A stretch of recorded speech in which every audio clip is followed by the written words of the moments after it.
So therefore, after practice, the control of the mind, control of the senses, then samodamo, titiksha, uparatischaiva, samadhanam tataparam, samodamo, titiksha, uparati, shraddha, samadhan, six treasures, viveka, vairagya, he has mentioned.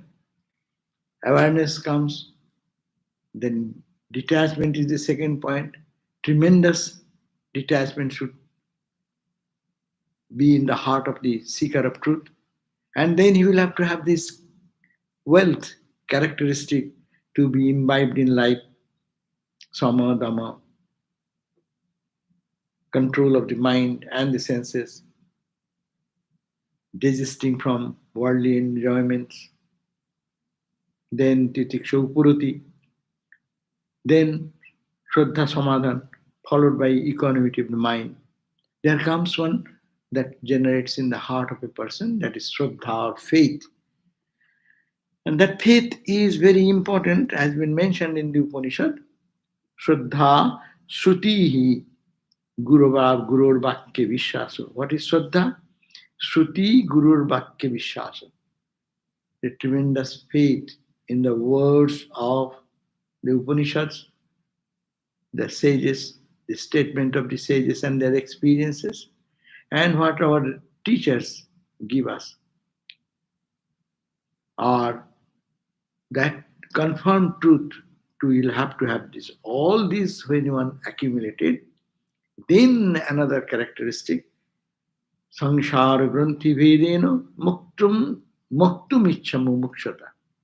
Then we need that desire, intense desire to be liberated from the tie of bondage of this world and worldliness.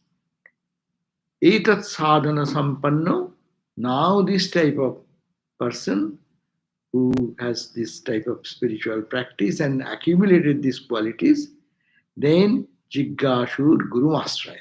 That must be read.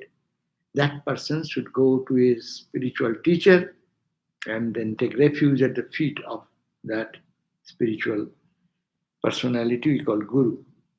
So, this Vedanta is very much available to this type of people who have these characteristics and capabilities. Therefore, it is very important that we practice more of this Viveka, Vairagya, Samadhi, Sataka Sampatti, Mumukshatta. That is in Vedanta Sarvis, read. And that is the, here in Shanti Gita, Sri Krishna is advising Arjuna that you collect all this, and this type of characteristic when comes in the life, then you have to take refuge. So, Guru Mevo Vigachet, in the Upanishad you find, Sumit Prani. So, with a piece of wood, firewood in the head, and take refuge in the Guru, and Guru will then teach him. So, what here also same way, today's reading from verse number 20. Then we read, it says, Jnanodata Guru Shakshat, Jnanodata Guru Shakshat, Samsarar Navataraka, Samsarar Navataraka, Sri Guru Kripaya Shishyaha, Sri Guru Kripaya Shishyaha, Taret Samsar Varidhim, Taret Samsar Varidhim. So, Jnanodata Guru, the Guru who is the giver of wisdom, knowledge comes only through Guru. It is not the secular knowledge. Secular knowledge also we need teacher, but in spiritual knowledge it is much more important that the wisdom and the power is transmitted from Guru to disciple to disciple to disciple.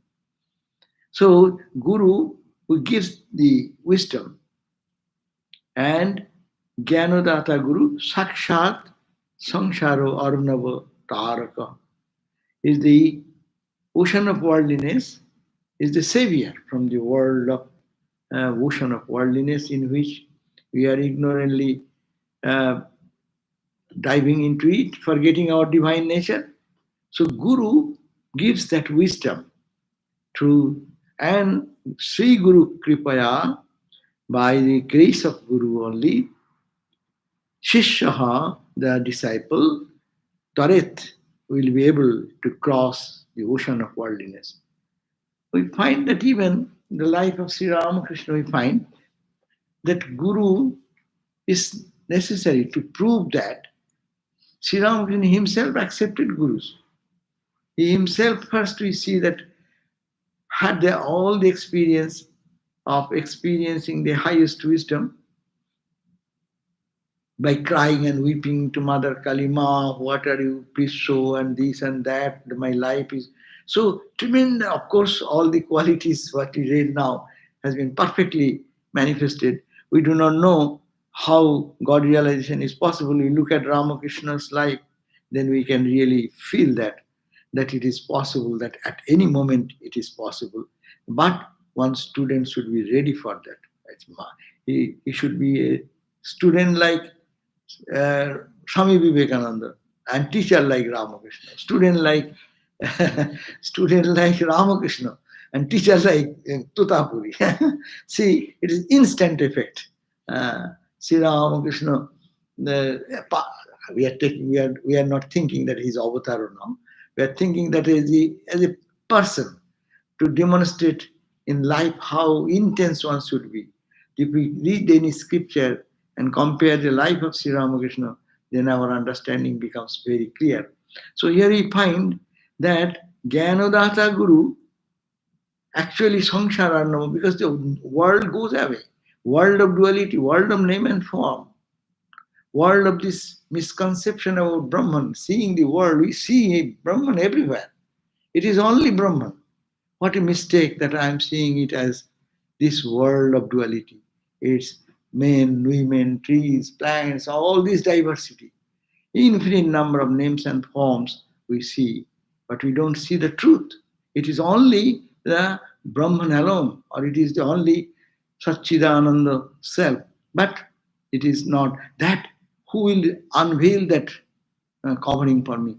But what is the necessity of Guru is a very important thing in spiritual life, as you're saying, that Sri Ramakrishna had all this experience. Even the mother appeared before her, and in what way?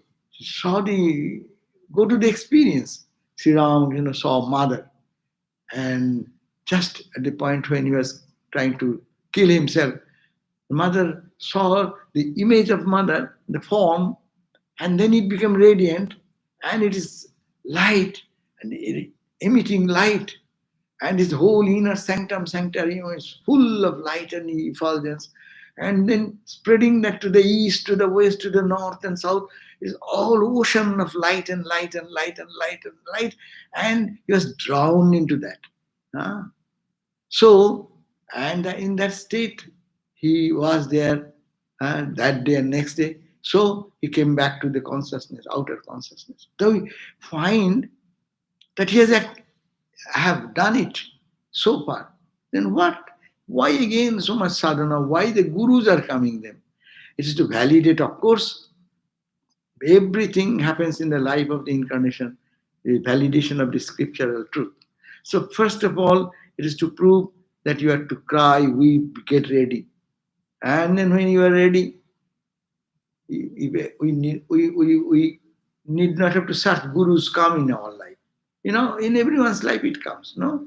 When proper time came and in perfect situation, just we are connected that way. And in Ramakrishna's life, it is surprising. All the gurus are coming to him. He is not going anywhere. That means when the perfect situation comes, this union, connection happens. Why it comes? Because there is a traditional wisdom. Is it your experience hallucination or is it correct? Who will verify that? So Guru, who are expert, they have their own experience and they give that validation by the experience, and the student is given that, and he then finds that is Ramakrishna saw that his own experience he saw. And Thakur expressed in different places that Bhairavi Brahmani said this and I experienced this. So all the experiences should be Gurumukhi. That because whether to it is not mental hallucination, it is not your mental creation to prove that.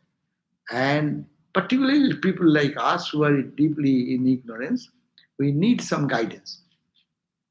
We need, as I say, we need a good GPS to drive the car. Otherwise, we may go to wrong direction and it will take longer time. It's not nothing is lost because Gita says uh, in spiritual life nothing is lost. Uh, Salpamapyasya dharmasya trayate mahato vayat. Even when one practices a little bit of this spiritual discipline, it does not get lost. It will be in. It is perfectly will lead to the goal. But this guru should be a important factor in spiritual life. Then to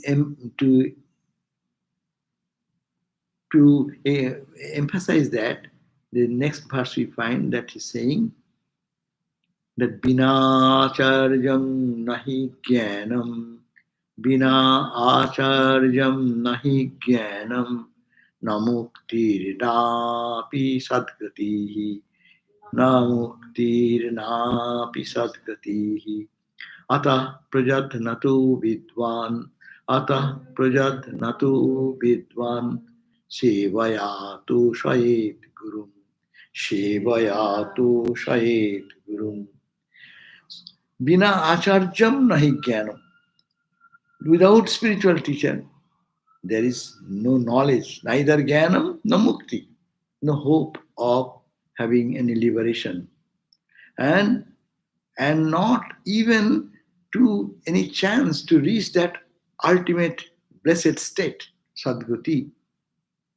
Therefore, a wise student, a wise person, Ato Prajatnato Vidwan, this student who is wise Vidwan, should please the Guru with diligent effort and through Toshayat, Sevaya, to please the Guru through the service.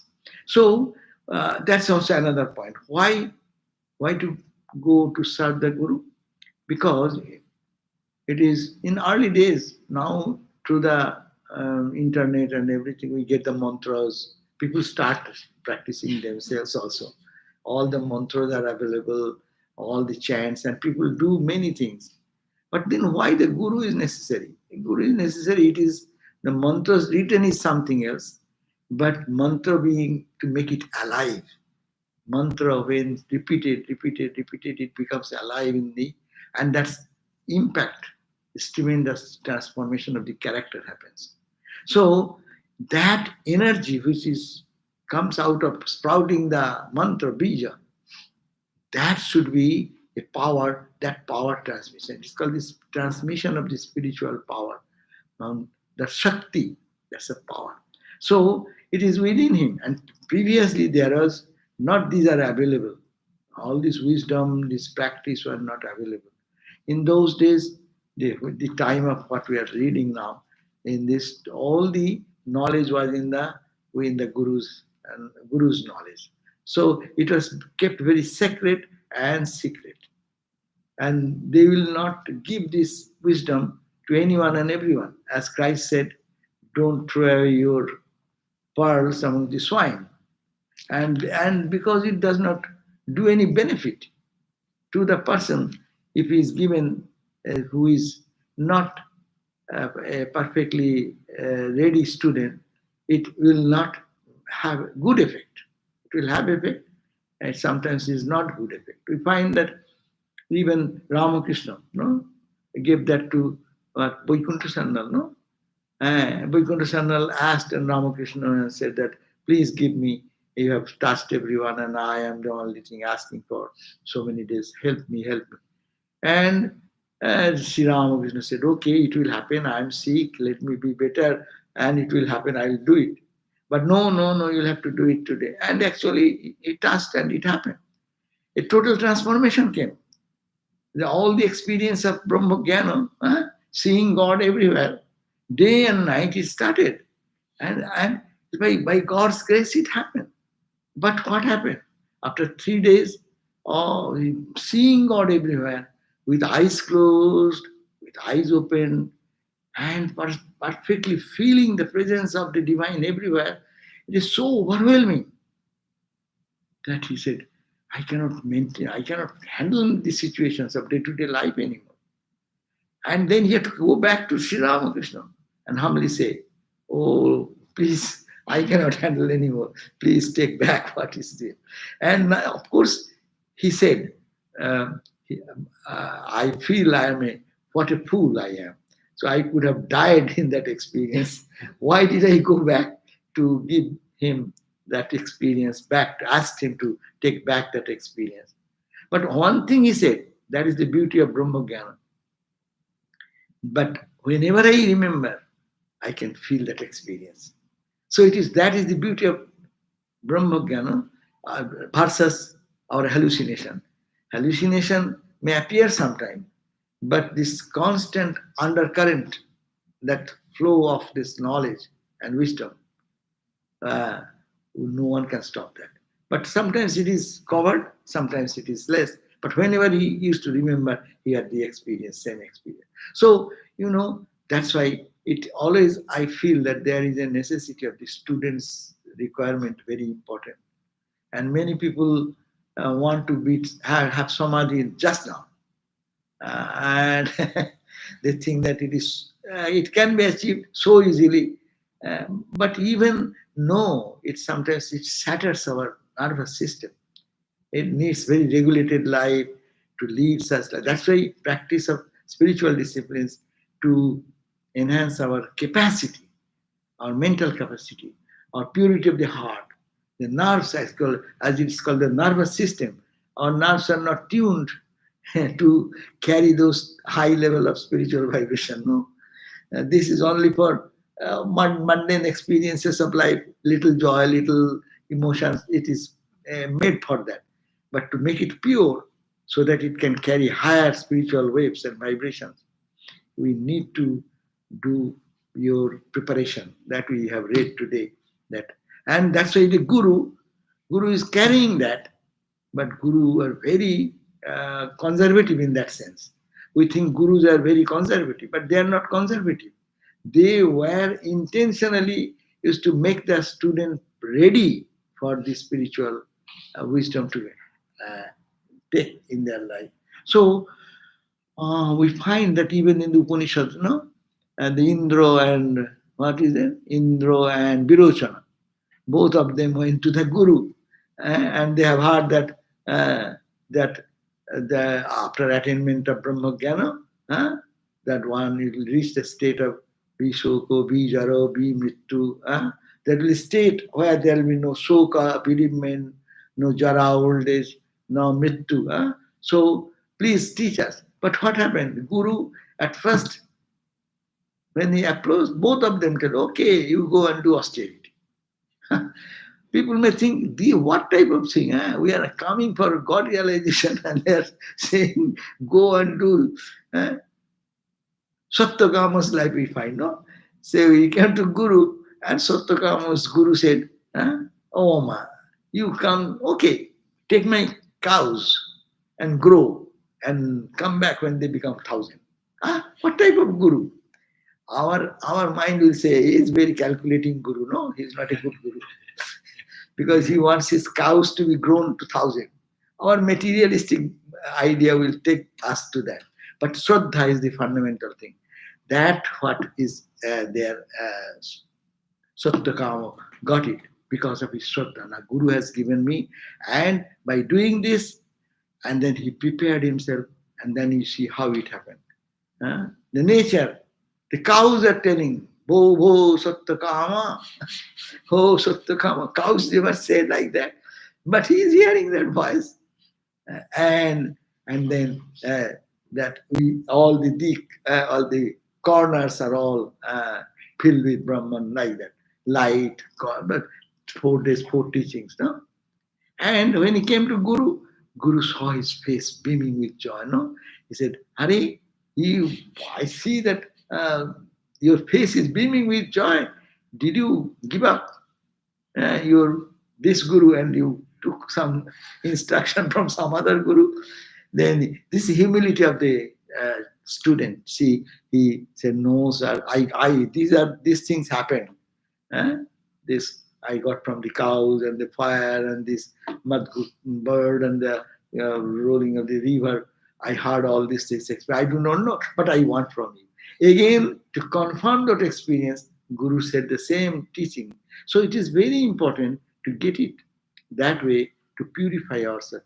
When we are pure, the truth will reveal in our hearts. So that's why preparation, and then to go to a guru with such devotion, such faith, trust, and with that to serve guru is important. Serve means, of course, service idea is physical service. Most of the people think it is a service to physical service. Yes, it may be physical service, but that is only very superficial. If you really serve guru, then it will happen. We find that many of the uh, of course, they are great by themselves, but we see Surji Maharaj, no? Swami Nirvanananda, he served Brahmananda Swami. Why he was a good cook to do whatever he needs, and he could just serve immediately in his mood. And Maharaj is very pleased, very pleased, very pleased. And they give Brahma Jnana. And they prepared themselves by their presence because their mind is lifted. Being in presence of Maharaj, everyone's mind is lifted. So we find that Sankarananda Maharaj, before the passing away of Maharaj, blessed him.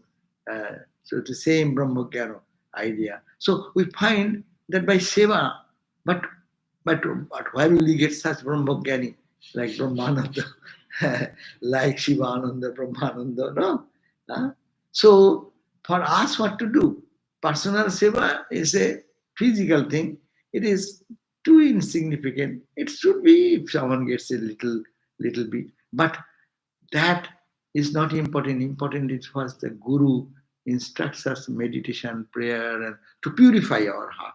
How we can do that? So that is very Guru Seva.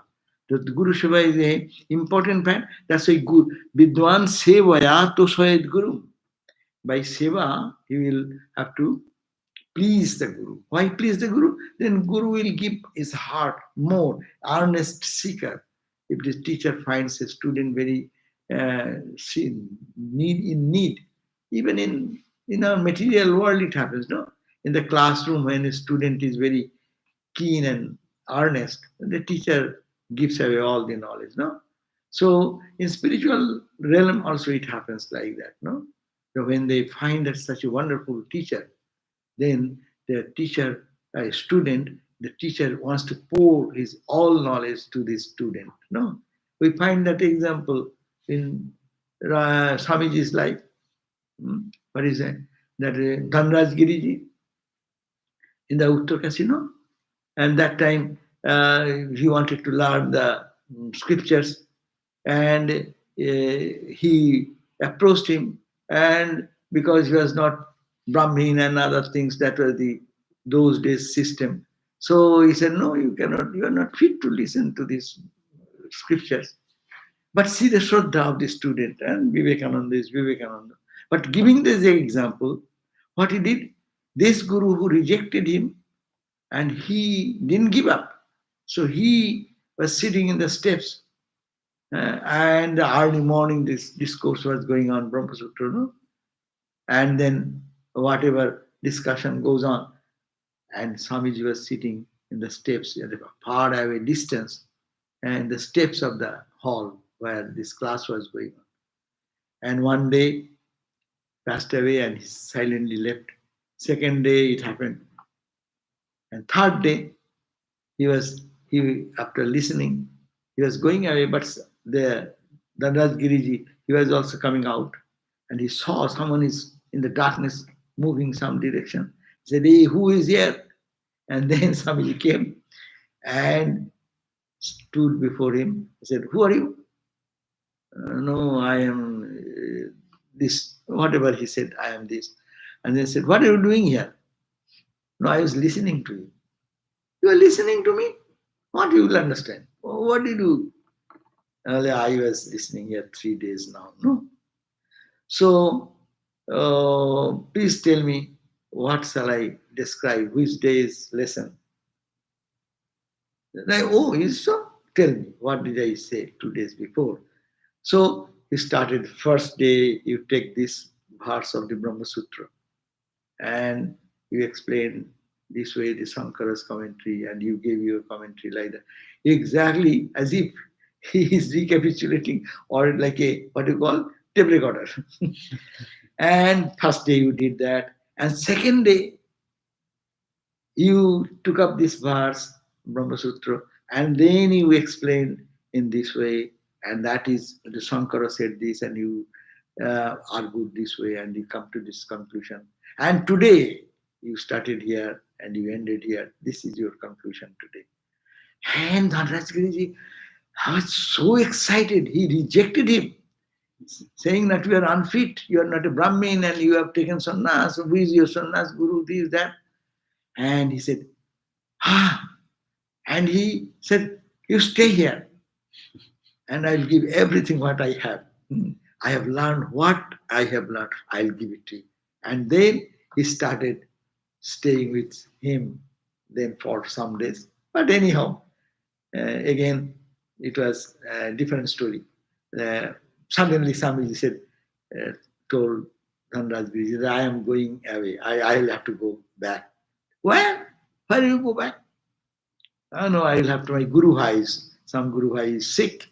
I got a informed news. I'll have to serve him. Kya? What is Guru? What is Guru Bhai? Brahman alone is truth, and you are reading this and you are going to Guru Bhai. Then he said, yes, what can I do? My Guru Ramakrishna has given the responsibility of these, our brother monks. So I have to go and I cannot. So he gave up. He took a departure from his guru. This type of earnestness, see, they can go how far to give an idea, example of the student's shraddha, faith, trust, to learn, the intense desire to learn. At the same time, when the teacher finds such earnest seeker, how the teacher pours his wisdom and knowledge. He was very sad that this type of student is leaving him. So that's why Guru Seva here means the advice, the teachings to absorb, and also to Shravana Manana Nididhyasana in this subject, or we can say our whatever spiritual practice, prayer, meditation, whatever is the plan. So, clear idea, Sri Krishna says here on verse number 21, that Bina Acharjam Nahi Jnanam. There is no possibility of having any knowledge without Acharya, without the spiritual teacher. No mukti, there is no question of mukti, liberation. No sadgati, not reaching that state of perfect illumination or state of blessedness. Ata prajatnatu vidwan, therefore a student will try his best with effort, much effort, should please Tusayet Gurum Shevaya. Now what will happen? Now, Sevaya Samprasannatma, Sevaya Samprasannatma, Guru Shishyang Prabodhayit, Guru Shishwang Prabodhayit, Natvang Deho Nanendriyani, Natvang Deho Nendriyani, Na Pranu, Na Manudyo, Na Pranu, Na Manudyo. Eshang drashta cha sakshi tvam, Eshang drashta cha sakshi tvam, Satchidananda Vigraha, Satchidananda Vigraha, Pratibandhaka Shunyasya, Pratibandhaka Shunyasya, Jnanam Syat Shruti Matrata, Jnanam Syat Shruti Matrata. Now, beautiful verse. It says that Sevaya Samprasannatma, when the Guru is very pleased with the disciple by this type of service, his humility, his earnestness, his desire to know, And this faith in Guru's words, all this Shraddha means faith and trust both. When he is pleased with this, Samprasannatma, Shishyam then Prabodhayat. Like Viveka Chudamani, it almost resonates with the verses of the Viveka Chudamani. Then Katham Tareyang Bhavasindu Me Tat. Sri Krishna, here the student will say, how shall I cross this ocean of samsara? Na? And then Guru Tahan then, yes, yes, Ma Vishta Vidwan Tavanastya Payo Sangsara Sindhas Taraneyastu Upayo Jainaiva Yata. So he'll say, yes, I know, I will give you. Don't worry, my child. You will get freedom. I will give you that wisdom what, by which many people have crossed this samsara before. So, like here, the Guru Shishyam then Prabodhayat. What the Shishya, the student, he will teach the student or tell him what he said, that Nattang Deho, very point, because Arjuna is in deep grief. So his son is dead. So here is a strong dose medicine. I call it Vedanta is the strong dose medicine. Sometimes homeopathic medicine dose is also there, Ayurvedic dose is there. But when surgery is necessary, or we used to say, Thakur said that, nowadays Digupta. Yes. So all those homeopathic, Ayurvedic, that's good in one place, but strong dose medicine is necessary. So he's giving a good blow here. Not one deho. You are not the body. Fundamental mistake is you are thinking that you are the body, but you are not the body. No indriyani. You see, your all senses, you are thinking, identifying that you are your senses, and what sense perception you are getting, they are all true and they are the reality. And so much overwhelmed with these experiences that we don't want to see what is the reality. But we are seeing the changeful universe with name and form, which our senses are always deluding and showing us, that we take is to be true. Not prana, no mano, neither your prana, neither your mano, neither your thi, buddhi, intelligence. You are not all these things. Like the Guru is saying, Annamayo, Pranomayo, Manomayo, Vijnanomayo, Anandamayo, Atma. You are Atma. Me Shuddhantam, they used to say, Suddha. Let it be purified. Here also he's saying, no, not tang deho, no indriyani, not prano, no manodhya. You are neither your body, neither your senses, neither your energy, prana body, neither your mind, neither your intellect. You see, Eshang drashta cha sakshittam. You are the drashta, witness. You are perceiving it, you are seeing them, their functionality as Tvam Satchidananda Vigraha. You are the embodiment of that consciousness, blessedness, and that absolute reality. That is you, not this, but this. This verse can go on to explain the whole Vedanta. Panchakosa, Vichara, five sheets analysis, Dostadisho, all this concept. When you understand that Eshang Droshta, you are the witness, Chasakshi cha, you are the observer of them, you can understand that. You are Satchidananda Vigraha, you are the embodiment of all this. Then Pratibandhaka Shunnasa, there will be no obstacle to stop this experience. That Jnanam, obstacle free, as soon as you hear from the Shruti Matut, from the Guru, from the spiritual teacher, when this type of student understands that and it listens and mind is prepared. But those are not like us. We have to listen day and night, think, day and night meditate like that. That is the sadhana for us. And that becomes the immediate experience of a student who can really go to that point are thinking day and night, really, am I the body? All the time we can analyze this, that this body is changing. How can it be real? What we see today, it is not the same. Where is our body when we are 25 years old? Young body gone. Not young body, yesterday's body is gone. But I am seeing I am the same. That's a misconception. But the consciousness, I, that is the thing which is really behind. And I, that is the consciousness. But I am not looking at that. I am thinking this is my energy. Oh, I am very weak today. As you become old, I become very weak today.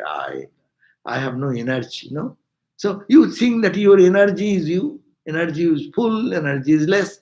I am weak, I am uh, powerful, I am strength. So you are identifying, we are identifying in that level. Nattang deho, no indriyani, senses. My eyes are becoming dull, my ears are becoming weak, and senses. You think that your sense is you. So this is not you. No, mano, mind. Every day struggle. We meditate, we see at least how mind jumping here and there. Who needs to prove that mind is an object and we see the object? We see. We see every day. All our practicing period, where does it go? Where does it move? Uh, but the Drosta is observing. But we don't pay attention to the observer, but we are observing the mind and display and identify there, and dhiyo, buddhi, understanding, and etc. But I am Eshan Drashta Chasaksi Cha Tang Satchidananda Vigraha Pratibandhaka Shunnasa Jnanam Sat Shrutima.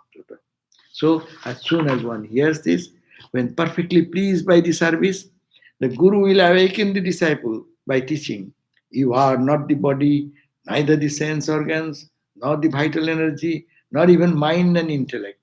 You are the witness and the observer of all these, the body, mind, and senses, and the embodiment of existence, consciousness, bliss absolute. One will attain knowledge immediately as soon as one, a competent student, devoid of all obstacles, listens to these teachings. So this is the lesson, and it is the lesson of Vedanta all the time. But to practice is more important. So how can we really apply this? And Arjuna, listening to this again, and though he heard once in the Bhagavad Gita, it is said at the beginning that you have heard, Arjuna said, I heard from you these lessons, but I forgot. And I am now deluded again. So say that's why it is again reported in this Vedantic. Very, very, it is totally, as I go through this text, we find it is a very good Vedanta text to be studied. So, so I can end here, and I will request তুমি কিছু বলো আজকে তুমি কিছু বলো. So here you are blessed today that we are having Swami Sarvapriyanandaji. She is with us. 10-15 minutes she will just say about Vedanta, and what we this discussion he will elaborate, and he will give a that's really extra bonus for all of you. 45 minutes. So we finish like that and give some time for QA, but it's good. So I am requesting Swami Sarvapriyanandaji, who is here. He came, so you are getting a blessings. He will be speaking about the Vedanta, just whatever comes in his mind. It's informal. Don't take it any serious.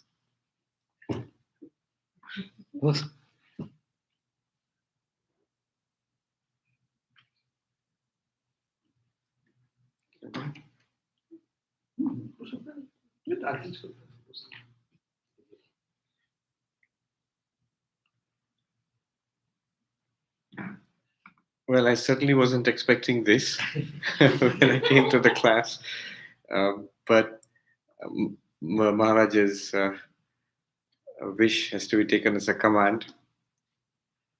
But certainly, Maharaj, the last verse which Maharaj ended with, would be the essence of Vedanta. And it's not difficult to say something about it. That's all I keep doing day in and day out. The importance of the guru and the teaching. So the guru is important because there is this knowledge which does not come naturally. Ignorance is natural. We don't have to go to school to learn that we are the body, we are the mind.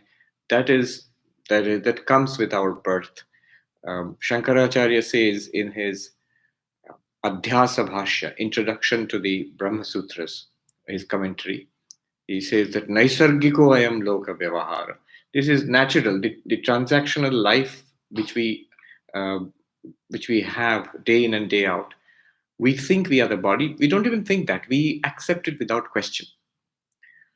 And this mind, this person, we think we are this person, or we behave as if we are this person. And it would never really occur to us to question this. So this is the crucial role of the Shruti, the Upanishadic teaching, and the Guru who transmits this teaching to us. Without the Guru and the Upanishads, this knowledge would not come. We would never come across this knowledge. What is this knowledge? As Revered Maharaj chanted from the verse, that you are not the body, you are not the senses, you are not the prana, you are not the mind, you are not the intellect, you are the witness of all of these, drashta. You are the seer, the sakshi. Now, one might say, what does it mean that I'm not the body? Clearly, the body is there. So the first stage in Vedanta, this is not questioned whether the body is there or not. It would be too radical to deny that the body is there, and it's obviously we are experiencing the body. But what is the question which is raised here is, are you the body? Which means, is the body you, and are you the body? Is there no distinction between you and the body? Now, what Vedanta does is it uses this concept of the witness consciousness as a lever to sort of pry you in your understanding, to show us the separation between the body and us, the self. How does it do that? You are the drashta, it says. You are the seer. You are the experiencer. And that's something that resonates with us, because it just takes a little bit of thinking to see that everything that we do in this life, whatever we do, we are experiencing. We are always the subject. All of our experiences have the structure of subject and object. The subject is here called the drashta. Literally, it means the seer. The seer, the one who hears, smells, tastes, touches, the one who thinks, the experiencer, the subject. Now, so where does this leave us? The basic principle here is the experiencer, the seer, is usually different from what is experienced or what is seen. I mean, I am looking at this room and the people in it, and the eyes are the ones which are doing this looking, and it's the instrument.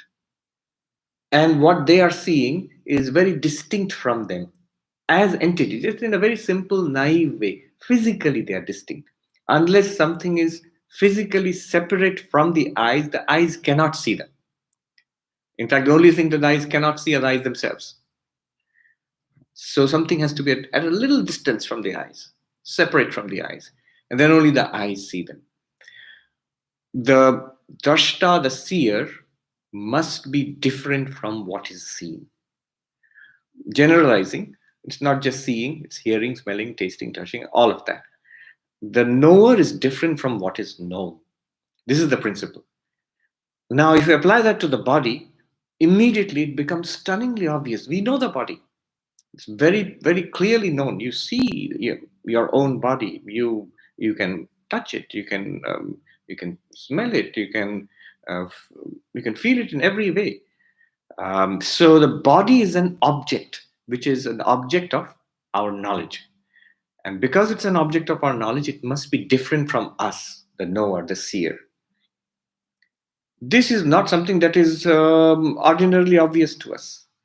That what we see is different from the eyes, that's pretty obvious.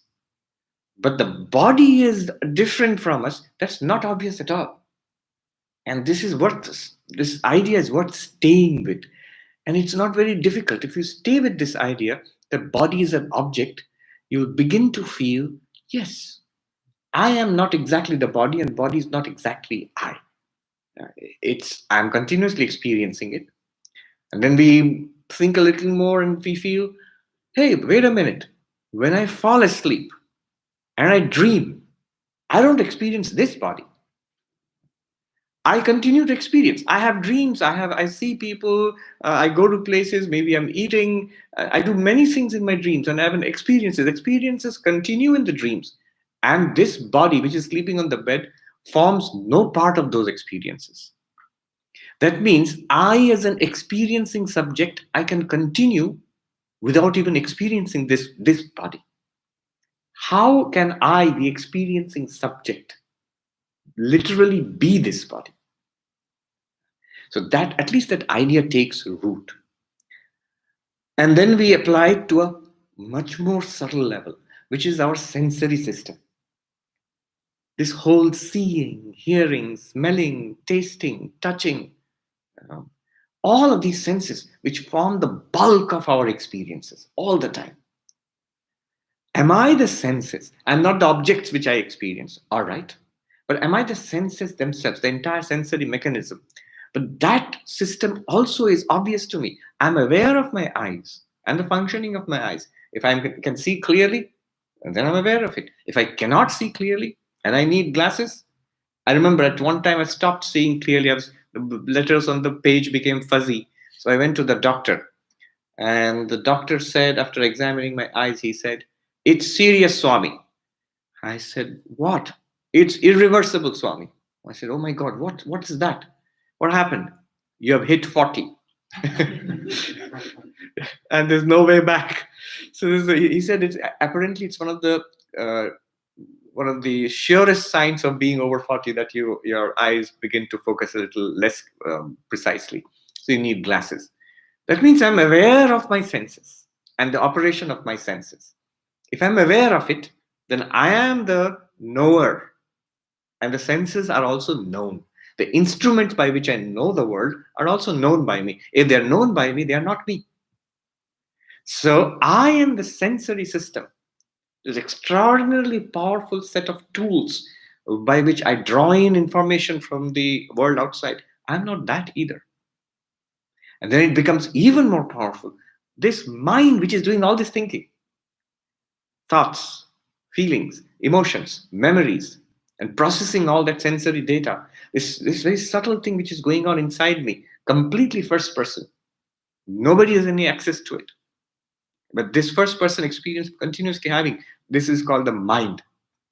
This also I know. This also I can become aware of. If I am aware of the mind, then I am that which is aware of the mind. I am not the mind. This is pretty stunning. Most people, most mature thinking people, can come to feel that I'm literally not the body. I'm some kind of embodied mind, but I'm not the mind. This is like a bombshell. I'm not even the mind. And it's a very freeing thought, a thought in the mind itself.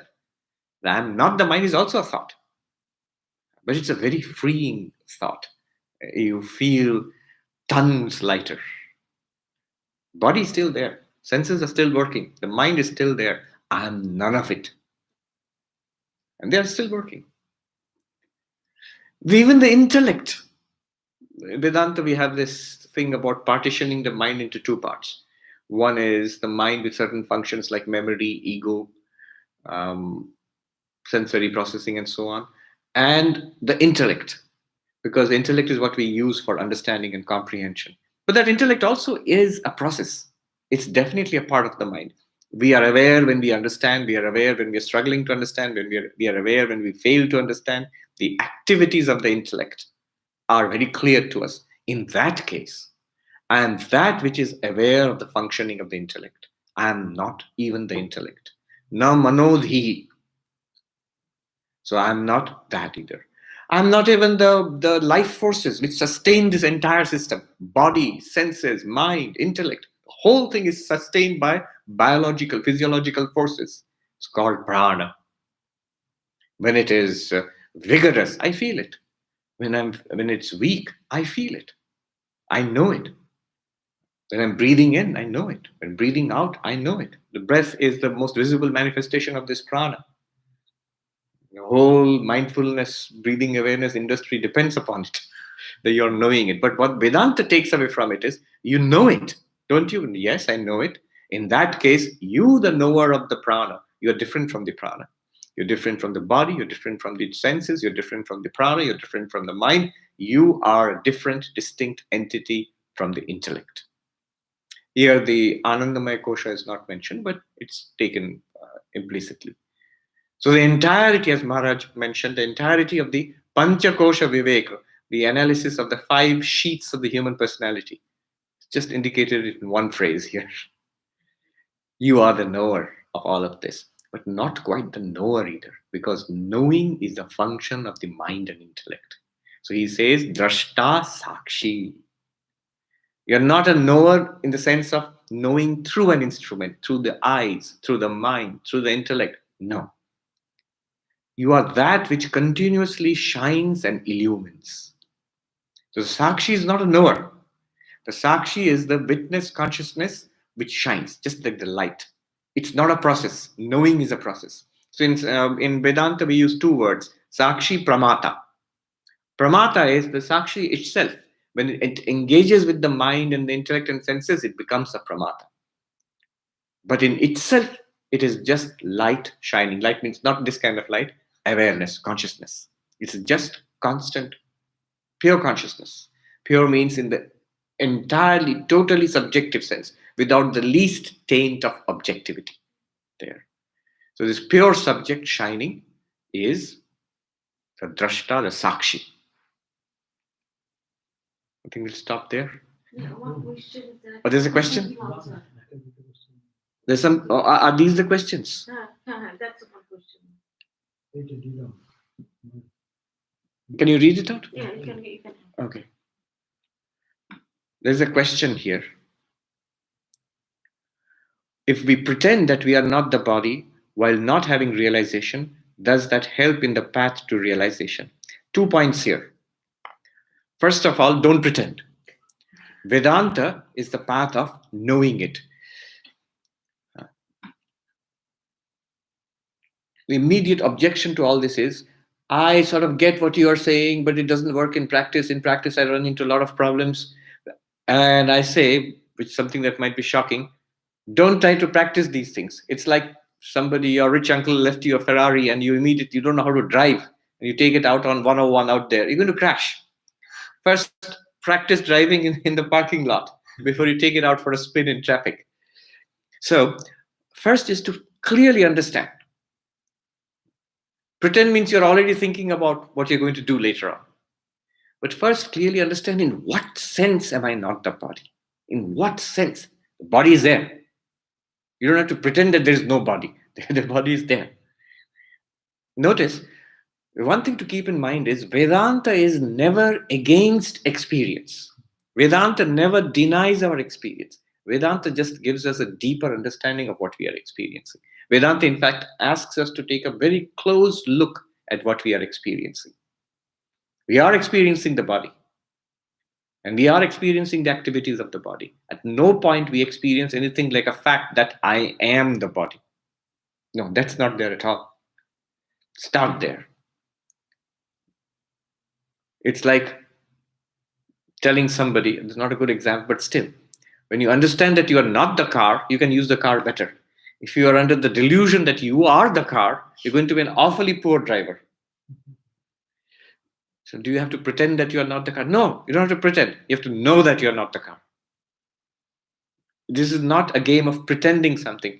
Otherwise, what will happen is, I pretend I am not the body, I am not the mind. I pretend that I am Brahman. Won't work. I remember a monk in Uttarakhand, he said, So to the monks whom he was teaching Dridrishya Viveka. So Swamiji's, have you understood that you are the witness? In Hindi he said, lag raha hai na ki sakshi ho gaye? Do you feel that you are the witness? Somebody must have nodded. And he said in Hindi, bahut bade gaddhe mein giroge. You're going to fall into a especially big pit, which you have dug for yourself.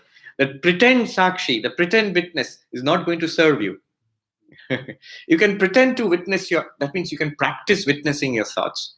That's a good meditation practice. That is not what Vedanta is saying. When Vedanta says you are the sakshi, you are the witness of the body mind, it says you are the witness choicelessly so. Whether you come to a single Vedanta class or you never come to a Vedanta class, whether you believe in it or you don't believe in it, whether you understand it or don't understand it, you are already the choiceless witness of the body-mind system. If you know it, if you get it, it is a tremendous help, a sense of tremendous freedom. Maybe this answer is covered, but he still is asking this. Somebody else? The same person. And one more point, a little bit against what I'm saying. So let's set Vedanta aside for a moment. Let's talk about practice. In all practice, and I'm not talking about what we said just now about knowing that you are the witness or realizing that you are the witness, but about practice, control of the mind, control of the senses. All these are practices. Meditation is a practice. Just sitting still is a practice. Repeating the mantra is a practice. Now, in all practice, there is actually an element of quote unquote pretending. What I'm not there yet, I'm trying to be there. And that's very good. That's the only way we improve. That's the only way we become moral. We try to be a little better than we are already. And that way, we are improving the body-mind system. Overdo it, we run the risk of being a hypocrite. But don't do it at all. You're not going anywhere at all then. The body-mind has to be trained. All right. When we think like, I am not the body or mind, we tend to question why we are doing karma. How to avoid this trap. Simple. Whether you question why you're doing karma or not, the reason we question it is because generally, being centered in the body-mind, we have this very selfish motive to serve this body and mind. Since I am this body and mind, everything that I do is in service of this little creature. My exercise, my food, even my spiritual practices, everything goes to glorify this little body-mind creature. And the moment I strongly feel I am not this, then I question all my activities. Why am I doing all of that? Because those activities were generally based on a very selfish, very deluded idea of the human personality. Now what do? Suppose I strongly feel I'm not the body and mind. And you are right, you lose the inclination to act selfishly. If I'm not this cage of flesh and blood, why should I devote so much energy, time, effort to take care of it, to serve it? You shouldn't. But here is the thing. You cannot stop acting. Karma will go on. Karma is at the level of the body. Karma is at the level of the prana, the life forces. Karma is at the level of the mind. It will go on. As long as this instrument of body-mind is there, it will run its course. In that case, if I am not the body and mind, I have this magnificent instrument. Why not use it for enlightenment and for the betterment of the world? This is exactly what Swami Vivekananda said. Atmano mokshartham jagathitaya cha. Live for the welfare of all and for your own enlightenment. So from a selfish action to action for the welfare of all, wherever we are, in whatever circumstance we are, leading also to one's own enlightenment. Okay, I think that's very good. Thank you so much. And pranams to Maharaj. I think I take it as his blessing that he asked me to speak today. Joy.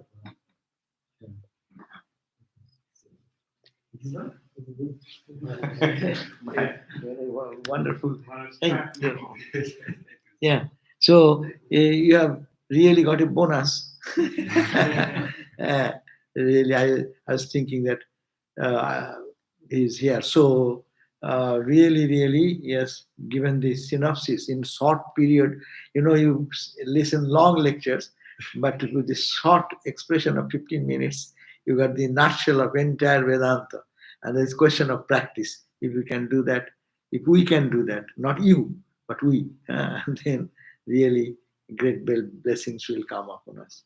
So thank you all, and may Tomorrow Mother will be bless you. gospel Tomorrow is gospel reading.